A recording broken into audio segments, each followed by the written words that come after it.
มาฮอดขั้นตอนนี้บัดนี้นะหลังจากที่เฮายิบเก็ตแล้วเนาะเฮาอยากชอบความกว้างทุกคนเฮาจะรู้ว่าความกว้างเป็นแบบใดนี่อันนี้คือเฮาไปยิบเก็ตแล้วเรียบร้อยเนาะตามที่คิดให้เบิ่งแล้วเฮาบ่รู้ว่าความกว้างเฮาจะเอาเท่าใดดีเนาะของแต่ละไซส์ทุกคนของแต่ละผืนเนาะแต่ละคนมันบ่คือกันแม่นล่ะว่าวันนี้ในปึ้มเฮาจะมีบอกต่อเด้อทุกคนเด้อนี่วิธีการที่เจ็ดเนาะหลังจากเฮายิบเก็ตแล้วเนาะการซอกความกว้างซินแมน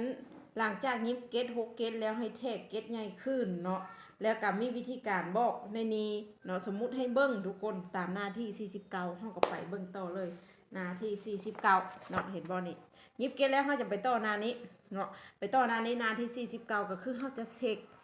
แอวบัดนี้นะหัวเก็ต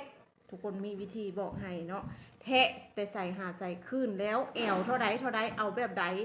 เฮ็ดแบบใดจะมีคำแนะนำให้เนาะเฮาก็เอาตามนี้เฮาก็จะมาแทกขึ้นทุกคนนี่อันนี้แอวลูกค้า26 27เนาะนี่ในปึ้มมีบอกให้รุดทุกคนให้เอาแอวหาร2แล้วรุดให้เครื่องนิ้วตัวนี้จะตกอยู่12ปลายเนาะถือว่าโอเคถ้าว่าตกอยู่13แอวจะได้อยู่27เด้แอวลูกค้า26 27หลังจากเฮาแทะพอดีแล้วเนาะลูกค้านุ่งเบิ่งใดเฮาก็มาคัดเลยและลูกค้านุ่งขวาไปซ้ายบ่นี่เฮาก็คัดเอาตัวนี้มาคัดทุกคนตอนนี้เฮายังบ่ฮู้ดอกว่าเฮาจะเอาความกว้างเท่าใดเนาะลูกค้ามักกว้างน้อยกว้างหลายเท่าใดเนาะเฮายังบ่ฮู้เฮามาจับเกตเลยทุกคนลูกค้านุ่งเบิ่งขวาเฮามาจับเกตข้างซ้ายเนาะนี่เกตใหญ่ข้างซ้ายเกตใหญ่ตัวนี้เกตหน้าตัวนี้เกตก้นแล้วดึงมาเห็นบ่สูดเอาหอมกลางก้นกับหอมกลางซินเนาะอยู่จุดเดียวกันกระดูมันจะยับขึ้นมาพี่จักหน่อยทุกคนกระดูมันจะยับขึ้นมาถึงจักหน่อยนี่ตามนี้นี่เฮากับจับเกตคางเบิงขวาตัวนี้เราก็พับมาเพราะว่าตัวนี้จะเป็นจุดแอวของลูกค้าจะมาแบบซีจะแบบซีพื้นไทยคือกันเบิดทุกคนเฮ็ดสูตรนี้เบิดเนาะบอกว่าจะเป็นแอวลูกค้าเท่าใดก็ย่าท้ายเท่าใดก็ย่าเนาะเฮาจะเฮ็ดสูตรนี้กันเบิดแล้วเฮาจะฮู้เห็นบ่เฮาปลายมาเฮาจะฮู้ว่าตัวนี้มันใบกว้างเนาะเฮาอยากได้ซ้ำใดเฮาอยากได้ใบรุดคางเขานิ้วนึงบอรุดน้อยบอรุดหลายบอเขาจะเอาตัวนี้เป็นแบบเลยทุกคนเด้อนี่เห็นบอกเขาจะตัดแล้วเขาจะตัดออกเนาะหัวมันกว้างพูดเขาจะมาตัดจุดนี้ออกเนาะตัดใบตัวลุ้มออกเพราะว่าใบตัวเทิงมันโจแล้วเห็นบอกนี่แม่นี้ตัวนี้คือกันเนาะนี่หลังจากเขาได้จุดนี้แล้วกันเขาก็จะไปตัวนี้เห็นบอกคาดกลางแล้วปลายเนาะหลังจากเขาปลายแล้วเขาไปโค้งหัวทุกคนไปต่อกลางแล้วไปโค้งหัวแล้วก็เข้าหัวเนาะเข้าหัวนี่จะมีเบิร์ดเนาะจะมีเบิร์ดนี่ตัวนี้คือกันนี่เห็นบอกนี่อันนี้คือสูตรที่อันแอวเอาใบเป็นแบบก่อนตัวนี้ต่างจากสูตรตัวนี้เด้อตัวนี้เอาห้อมกลางก้นเป็นแบบทุกคนมาสังเกตดูกันตัวนี้เอาห้อมกลางก้นกับห้อมกลางสิ้นเนาะเป็นแบบเดียวกันเป็นแบบเลยแต่ว่าตัวนี้เมนูแทกเอาใบเนาะที่เห็นในเบิ้งเอาท้ายหารใน2แล้วมือขวาหาซ้ายแทกใบข้างมือซ้ายเขาก็คือเอาท้ายหารใน2ได้เท่าไหร่แล้วมาบวกให้3นิ้วเนาะ3นิ้วสำหรับตัวนี้ใบของมันจะอยู่แล้วใบของมันจะอยู่เห็นเนาะนี่อันนี้เพราะว่าลูกค้า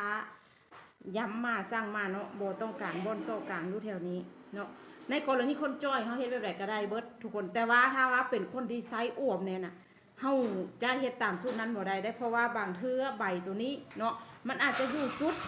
ของนี่ก็ได้นี่เห็นบ่บนเกตคางตัวนี้จะเป็นบ่อนใส่ขอน้อยเด้ทุกคนเฮาจะพยายามการลงเกตแรกบ่ว่าสูตรใดก็แล้วแต่สูตรหอมกลางก้นหอมกลางสิ้นเป็นแบบหรือว่าสูตรเอาใบตัวนี้เนาะเป็นแบบทุกคนแทบชอบใบหน้าท้องก่อนนี่เป็นแบบ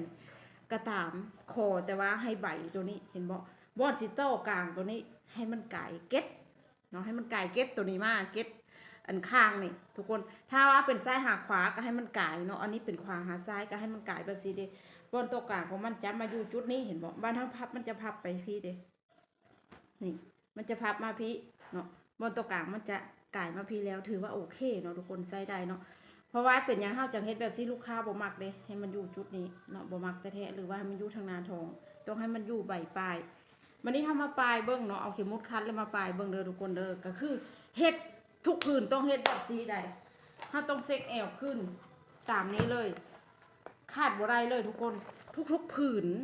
เฮายิบเนาะของเฮายิบแล้วเฮายิบเก็ตแล้ว เฮาต้องเช็คสำคัญสุดก่อนเฮาจะไปซอกความกว้างห้ามข้ามขั้นตอนนี้เด็ดขาดเพราะว่าขั้นตอนนี้สำคัญแฮงมันเป็นแอวของลูกค้าลูกค้าแอวจะน้อยแอวจะใหญ่แอวจะพอดีเฮาต้องเช็คเบิ่งซะก่อนเนาะว่ามัน